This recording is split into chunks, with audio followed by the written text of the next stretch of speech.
up there if you there. Some things you might expect to see when you get back home. Because the firefighters worked very hard in mitigation efforts to help save your properties and keep them from catching fire, there might be property items around your house that have been moved around. I'm talking about outside, things that could easily catch fire and then catch your house on fire. Those things have been moved away from the perimeter of your home a bit, again, to help safeguard that, so you can expect to see that.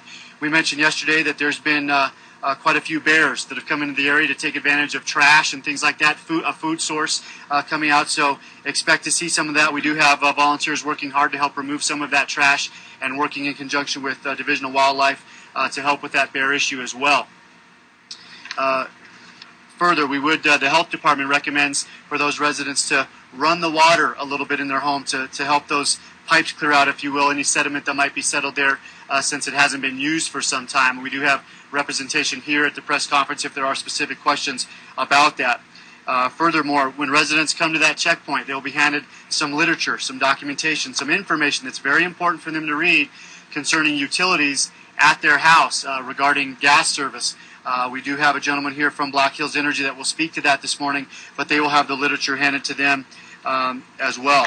We want to remind residents to remain vigilant. This fire is not done, so we're very happy that they're able to return home. We were eager to be able to make that happen in cooperation with Incident Command. But stay plugged in. Stay tuned into these types of briefings, to the local media, to other media outlets, so that if we have to change something because of fire activity, we're able to communicate effectively with you. There will be a road closure still up in that area at Pyramid Mountain and Severy Avenue. That road closure in that community will not affect the residents who live on that roadway. Also, trail systems in that area remain closed. Waldo Canyon Trail System, of course, is still closed and will not be accessible for some time. Also, Cave of the Winds and the Cliff Dwellings will remain closed until further notice as well. So again, we're glad to again announce the opening of Highway 24, again for residents only from 9 o'clock to 1 o'clock, and then to the larger public beginning at 1 o'clock, and all remain if there are additional questions. Thank you. Bureau, Police Chief from Manitou Springs. Given the information that we have on Highway 24, I'll speak on that in just a second, additional information from Manitou.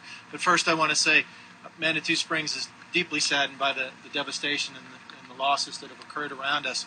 Our neighbors helped us out a lot in the early phases of this, and we stand close to our neighbors to help as this continues and as this